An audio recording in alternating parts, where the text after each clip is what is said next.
Why did you start doing this kind of biological dentistry? Because I got sick.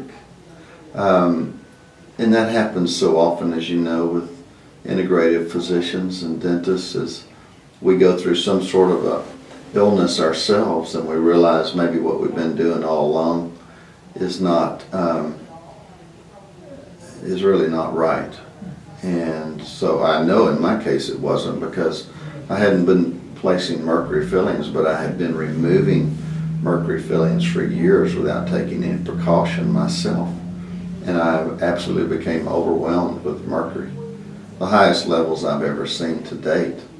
And so I began to have neuromuscular issues, and finally I believed, and my neurologist I think believed, and everyone around me believed I had Lou Gehrig's disease.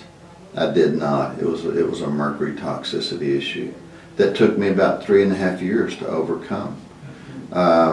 With a good, slow, steady detox, you can get rid of mercury over time, at least a big part of it. So that's what happened, and that's what drove me to do what we do. And actually, I was treated by the person that most people would consider the grandfather of holistic dentistry, and his name was Hal Huggins. He died last year, and he was a wonderful mentor for me. A very outspoken man. It cost him his license, but he was brilliant, and he was kind enough to not only treat me but invest in me. And so I've always been sort of an all or none person, and once I had experienced the strategies that he used to help people get well who have autoimmune diseases or cancer or any kind of degenerative disease, I had to incorporate that myself. And it's been a marvelous ride. This has been our 13th year of doing what we consider to be a wonderful partnership with integrative physicians and healthcare providers around the world, getting the dental component of this issue taken care of. So I'm very, very thankful for that whole episode. It was a sad time in my life. We all believed, I had a short life span, but I'm so thankful now to have gone through it, because otherwise I'd have a difficult time empathizing with my patients, almost all of whom are sick. Last time we came here, there were people here from all over the world who've had different types of illnesses, like MS. It's not just mercury, right? There's other dental procedures that contribute to illness, and those titles that you get, like lupus or Lou Gehrig's, or like, are they, a lot of them are related to dental issues, are they not? Absolutely. Absolutely. So, so many autoimmune issues and cancers are, they're an overstrained immune system, to the point where the immune system fatigues and it can no longer do what it does naturally, or it over responds and you get into an autoimmune situation where now your own body is attacking itself. So dentistry's had a real play in this over the years, although not many people have acknowledged it until the last maybe 15 or 20 years. The area that's probably been acknowledged the most is the fact that we've used heavy metals like mercury and nickel, and what we do for years, cadmium, and nobody's immune system is compatible with those kinds of metals. It's the most absurd thing in the world that we would ever have used that in the first place, and then not to acknowledge that not only that we shouldn't have used it, but we have to be careful about how we remove it. And then, of course, even 100 years ago, there was a very well-known researcher, Weston Price, who identified the issue of root canal treated teeth and the toxicity associated with those. In other words, the tooth can be treated with a root canal, and the tooth can be fairly comfortable. Actually, for some people, they're totally comfortable. They don't even know that after the tooth's been treated any difference between that tooth and any other tooth. But that doesn't mean that the tooth is not a toxicity issue, because it still has bacteria in it. They still produce toxins. Sometimes the body handles those well. Sometimes it handles them well for years and finally fatigues. Or sometimes, like many of the patients I see, they've had a root canal only to become sick with some sort of either autoimmune disease or some degenerative disease within a short period of time. So that's one of the issues. Another issue can be what we call now a cavitation. It's most commonly called a cavitation. In the literature, it's most often now called jawbone osteonecrosis. And this is a phenomenon that not only happens in the jawbones, but it happens also in other bones. It happens most often in the mandible and in the maxilla, but it can happen in the hip. It can happen in any bone that has a sluggish blood flow. And the jawbones are known for that. So here's the perfect storm for a cavitation to happen. A person goes into their dentist. It might be a teenager to have wisdom teeth removed, or it might be an adult who has an abscessed tooth. And the tooth is removed, and in the process of doing that, the dentist typically gives an anesthetic that has epinephrine in it. And epinephrine makes the anesthetic last longer. The anesthesia is a little more profound, and it helps dry up the field. In other words, it decreases the amount of blood flow so that when a tooth is removed, the dentist doesn't have to contend with as much blood.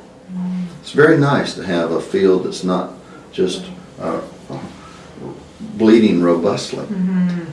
The flip side of that is when you don't have a good robust blood supply to an area, it doesn't heal. Many times those don't heal well. So what you want to see happen is you would like for your dentist to remove, if a tooth has to be removed, you'd like for them to use an anesthetic that doesn't have any epinephrine in it. You'd like to know that here the dentist had paid attention to the patient's overall systemic health, and are they in shape? Are they in the kind of shape they need to be in to physically endure a surgical procedure so that they can heal well?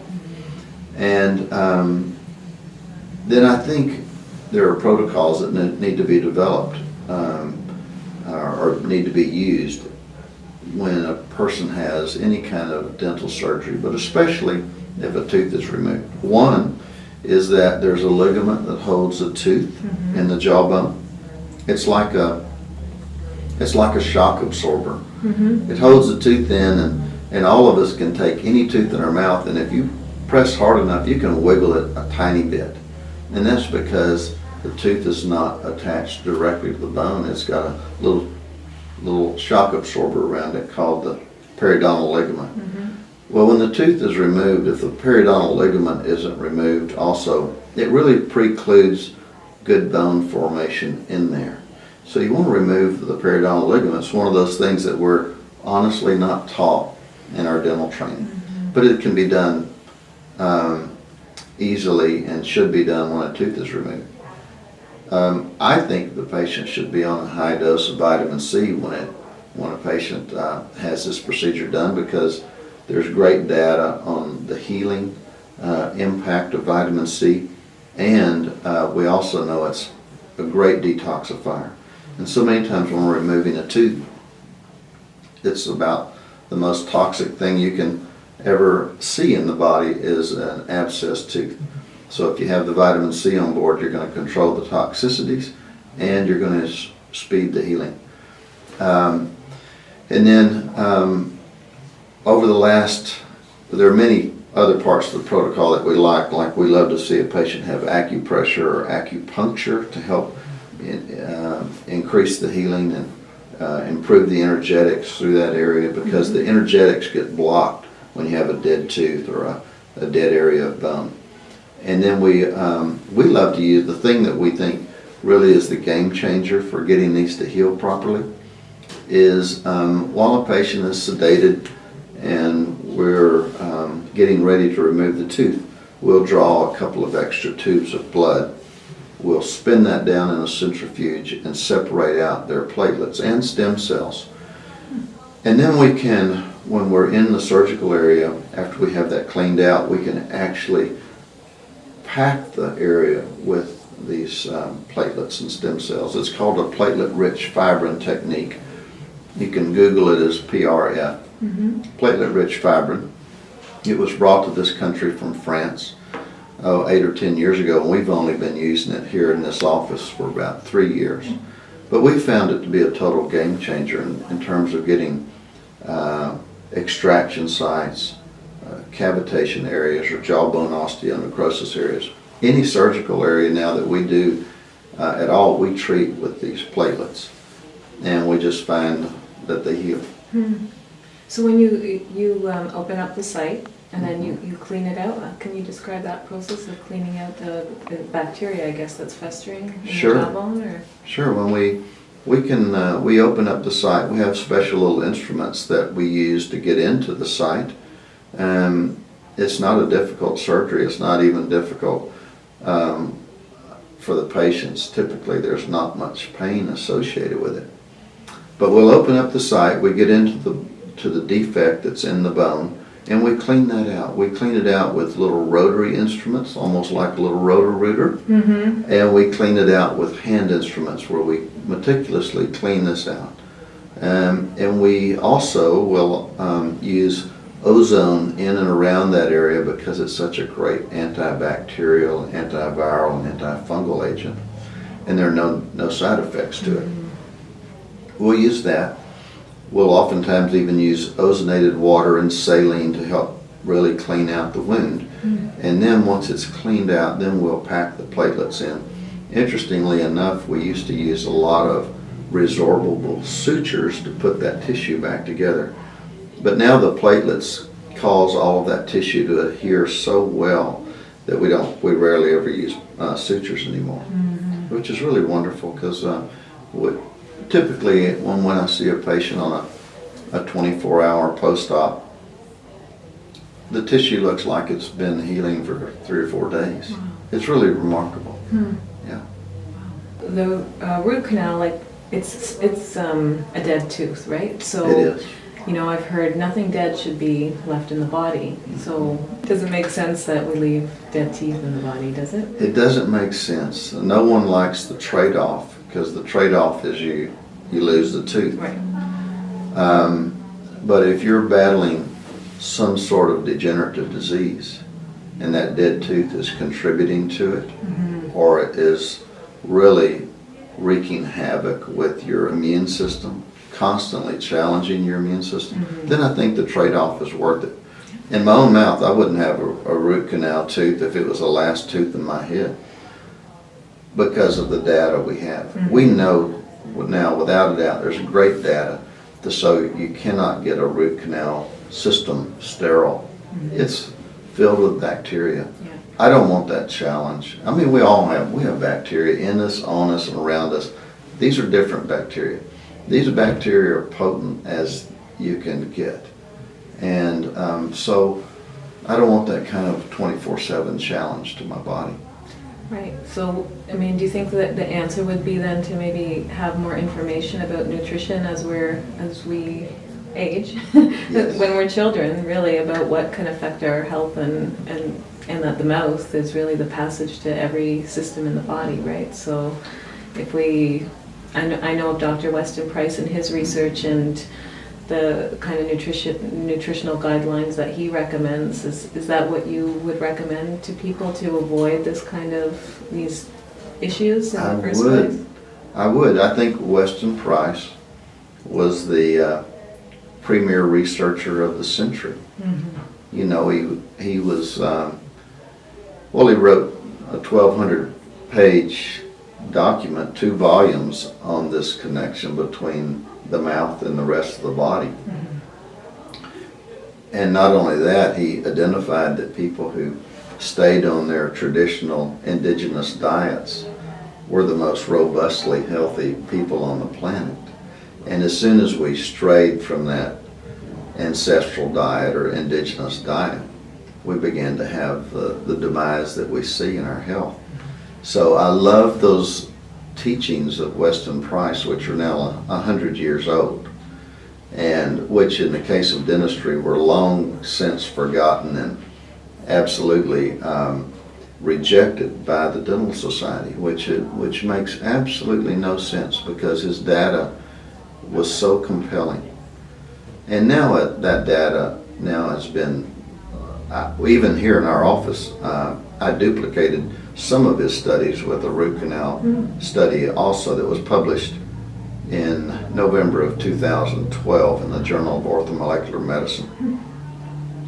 And in that study, for example, I removed root canal treated teeth that were absolutely perfectly done. And these patients had absolutely no sign of infection on the x-ray. And the teeth were totally asymptomatic, so that they didn't know these teeth from any other tooth in their body. But when we removed those and we sent them to a toxicology lab, I removed 87 teeth over a 3-year period that met that criteria. Perfectly done root canals, totally asymptomatic and no sign of pathology. 85 out of 87 of those teeth tested in the severe to extreme range on the toxicity scale. These are the very best of the best root canals. It's hard to even see 10 root canals a year that are perfectly done. So I'll just say that we need to be careful as practitioners and as patients about not addressing these little silent areas of dentistry. Root canals, cavitations can have a tremendous impact on our systemic health. Right. Yeah, that's one of the things. I mean, for 7 years I was going to doctors, specialists, and they seem to isolate every part of your body, like as if, if something's happening here, then it doesn't necessarily have to do with something happening in your heart. But all these teeth are on meridians, correct? Right? Correct. So they can affect everything in your body. Yes. And so what do you see as the future of healthcare, and do you see kind of an integration between dentistry and I do, yes, so which is exciting, which is so wonderful, because I do work with physicians from around the world, and not just physicians, other wonderful healthcare providers, biochemists and naturopaths, fabulous chiropractors all over the world that enlightened to the dental issue, and it's so wonderful to collaborate and form a team approach with the patient. That's what's so wonderful is, most of our patients have had to take their health into their own hands, which I love because they're accepting responsibility for their health, and they're trying to do those things nutritionally that'll give them the best chance to recover. And so it's a real treat for me to get to work with patients and healthcare providers who really are looking to do things that first will cause no harm, two, that will give the patient the very best outcome. Really, everybody's looking out for the patient and trying to do, because as you know, so many of these patients have spent their whole, not only time, but all of their finances trying to find something to help them recover. And it's so refreshing to be associated with the patients and wonderful healthcare providers who are just, they're not interested in the patient's pocketbook. They're interested in seeing them get well. Yeah. That's wonderful.